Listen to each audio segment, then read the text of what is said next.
আপনারা জানেন যে আজকে আমাদের একটা ঘোষিত কর্মসূচি ছিল এবং সেই ঘোষিত কর্মসূচি যা আজকে ছিল কালকে পুলিশকে আমরা মেল করে জানিয়েছি। একটা কথা ভুলভাবে বলা হচ্ছে এবং আমরা শুনলাম যে নাকি পুলিশ বলছেন যে কোনো পারমিশন ছিল না, কোনো কিছু ছিল না, জোর করে এটা করানোর চেষ্টা চলেছে ইত্যাদি ইত্যাদি। কিন্তু এটা সম্পূর্ণরূপে মিথ্যা একটি কথা। আপনারা জানেন যে মেল করতে গেলে কোনো মিছিল করতে গেলে পুলিশকে জানাতে হয় ট্রাফিকের জন্য।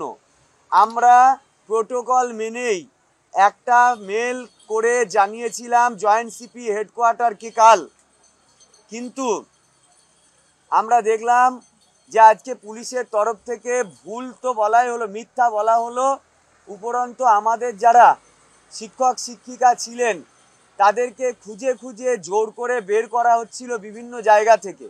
এমনকি এমন তল্লাশি চালাচ্ছিল আজকে, এভাবে যদি তল্লাশিটা পুলিশ সারা জীবনের জন্য চালায় তাহলে পশ্চিমবাংলার মাটিতে কোনো অপরাধ থাকবে না। এবং এই তল্লাশি যদি এভাবেই ওরা চালাতো তাহলে আজকেও আমাদেরকে এরকম রাস্তায় বসে থাকতে হতো না। এক কথায় পুলিশের আজকে এই অতি সক্রিয়তা একটা স্বৈরাচারী পচা গলা শাসন ব্যবস্থাকে তুলে ধরলো। এটাই ছাড়া আর কোনো কথা নয়। মতো মানে আপনারা দেখেছেন যে আপনাদের মিডিয়ার পক্ষ থেকেও সিনিয়র অফিসারকে প্রশ্ন করলে তারও উত্তর দেওয়ার ক্ষমতা ছিল না। তার মানে এটা খুব উদ্দেশ্যপ্রণোদিতভাবে এবং উপরমহলের অর্ডার নিয়েই বেছে বেছে শিক্ষক শিক্ষিকাদের আইডেন্টিফাই করা হয়েছে। এমনকি কেউ একজন সে বাজারে এসছে তাকে পর্যন্ত শিক্ষক সন্দেহে ধরা হয়েছে। এখানে কি কারো হাতে বোম ছিল, অস্ত্র ছিল, কিছু ছিল, কোনো খারাপ কাজ করার পরিকল্পনা ছিল? কিছুই ছিল না। একটা শান্তিপূর্ণ মিছিলের ব্যবস্থা ছিল, সেটাকে এইভাবে দমন পীড়ন চালানো হয়েছে।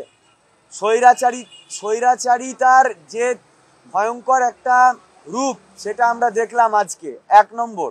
দ্বিতীয় নম্বর হচ্ছে আজকে আমাদের টোটাল শিক্ষক শিক্ষিকাদের প্রায় 150-র কাছাকাছি শিক্ষক শিক্ষাকে এখনো পর্যন্ত জেলে ঢোকানো হয়েছে, মানে নিয়ে যাওয়া হয়েছে কোনো রকম কোনো অ্যাক্টিভিটিস ছাড়াই, মানে রাস্তাতেও নামেনি।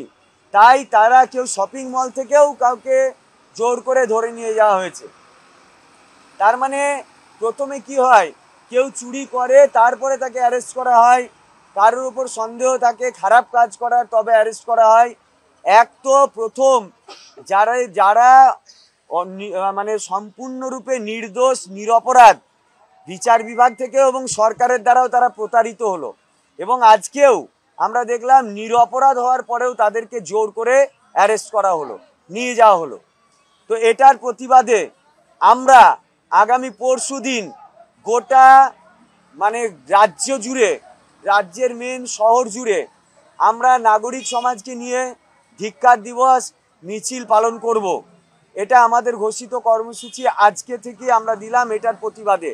এবং যে সমস্ত শিক্ষক শিক্ষিকা এবং শিক্ষাকর্মীদের মানে অবাঞ্ছিতভাবে ধরা হয়েছে তাদেরকে আমরা এখান থেকে ইমিডিয়েট তাদের কোনো রকম আইনি জটিলতার বাইরে গিয়ে তাদের মানে মুক্তির দাবি করছি।